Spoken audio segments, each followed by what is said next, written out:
Bonjour Anne.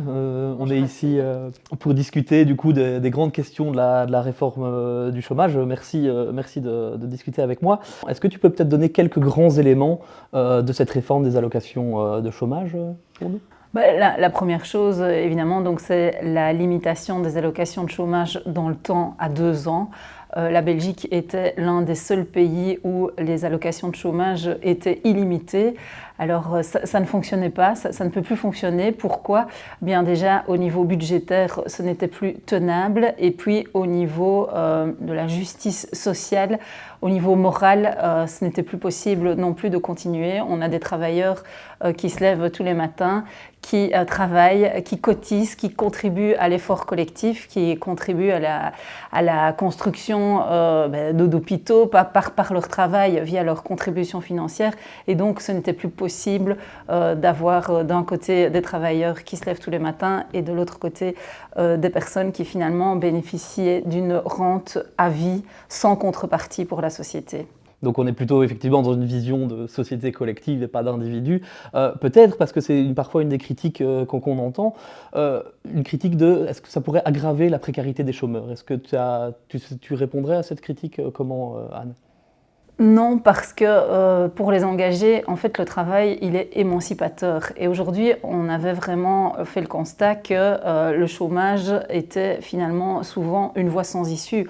On sait que le nombre de chômeurs, que plus de la moitié des chômeurs sont des chômeurs de longue durée. Ça veut dire qu'on s'installe dans cette situation-là de chômage. Or, l'objectif des engagés, c'est que chacun puisse trouver quand même sa place dans la société. Et le travail est un élément qui va permettre à chacun de trouver justement une place dans la société. Alors, la réforme ne va pas précariser, donc l'objectif c'est vraiment d'aider les demandeurs d'emploi à s'activer sur le marché de l'emploi. Et puis les engagés ont quand même obtenu toute une série de garanties pour les publics les plus fragiles, comme les plus de 55 ans, les artistes, les personnes qui travaillent à temps partiel, qui pourront, elles, continuer à percevoir, sous certaines conditions, des allocations de chômage complémentaires. Donc on a bien quelque chose d'adaptatif et qui s'adapte aux personnes. Et alors, pour les personnes quand même qui du coup ne trouveront peut-être pas d'emploi et qui n'auront plus le droit aux allocations chômage et qui devraient aller au CPAS, qu'est-ce que tu peux peut-être répondre à ces personnes qui devront quand même passer par le CPAS?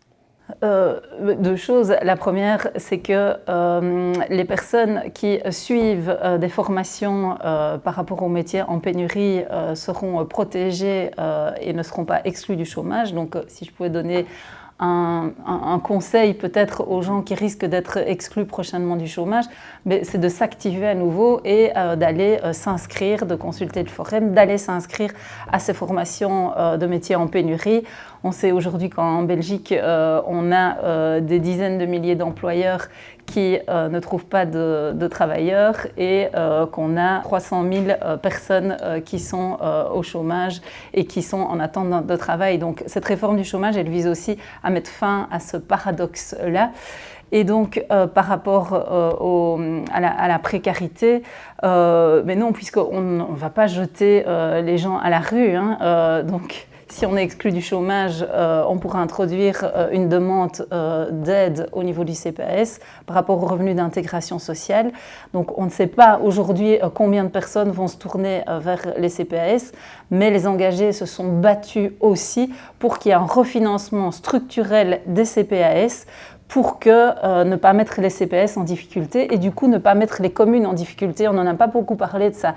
Mais si les CPS sont en difficulté, ça veut dire que les communes allaient être en difficulté et que les communes allaient devoir diminuer le service à la population. Les engagés ont été très attentifs à ça, donc on a obtenu un refinancement de 300 millions structurels pour les CPS.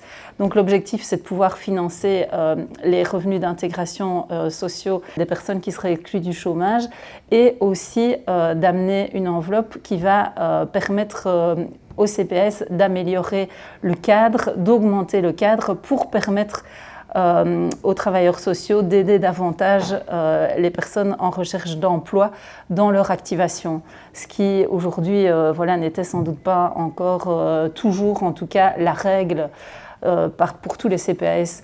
Et parallèlement à ça aussi, au niveau de la région wallonne aussi, il y a une réforme du Forum qui est prévue, avec un plan aussi qui va être mis en place et qui va encourager fortement les demandeurs d'emploi quand ils arrivent au chômage, dans les 4 mois de leur arrivée, de s'activer, soit via un plan de formation, et de ne pas laisser les gens pendant des mois, des semaines, des mois sans contact, parce qu'on sait que plus on attend quand on perd son emploi, plus on attend, et bien plus la remise sur le marché du travail est difficile. Il ne faut pas oublier aussi qu'on va revaloriser les allocations de chômage pour les demandeurs d'emploi lorsqu'ils arrivent au chômage au cours des 6 premiers mois. Donc l'allocation va être revue entre 150 et 480 € par mois en plus.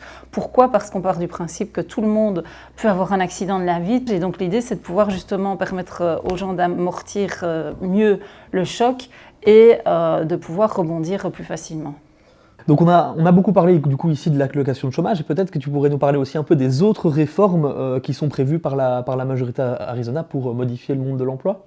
Oui, modifier et améliorer le quotidien des travailleurs. Il y a plusieurs mesures. Je pense premièrement aux heures supplémentaires. Donc on augmente le nombre d'heures supplémentaires volontaires pour les travailleurs, et pour ces heures supplémentaires-là, en tout cas les 250 premières, le brut égale le net. Et donc je trouve que ça va quand même mettre du beurre dans les épinards de nombreux travailleurs.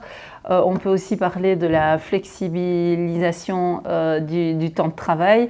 Donc ça veut dire qu'aujourd'hui, par exemple, un parent qui est séparé, qui a de ses enfants une semaine sur 2, pourra travailler beaucoup plus la semaine où il est seul, pour pouvoir avoir son mercredi après-midi, terminer à 4 heures pour aller chercher par exemple ses enfants à l'école. Au niveau de la fiscalité aussi, on va améliorer les choses avec une réforme à ce niveau-là. Donc on va alléger la fiscalité des familles aussi. On va revoir la quotité d'impôts exonérés. Et voilà, donc ce sont toutes des mesures qui vont mettre davantage d'argent dans la poche des travailleurs. Ouais, je pense que c'est un message extrêmement important, et merci aussi de le porter justement toi en tant que député. Merci beaucoup en tout cas pour ces réponses, Anne. Je pense qu'il y a plein d'éléments hyper intéressants, et je pense qu'ils sont intéressants pour les citoyens aussi. Et voilà, merci, et à peut-être une prochaine fois. Merci beaucoup également.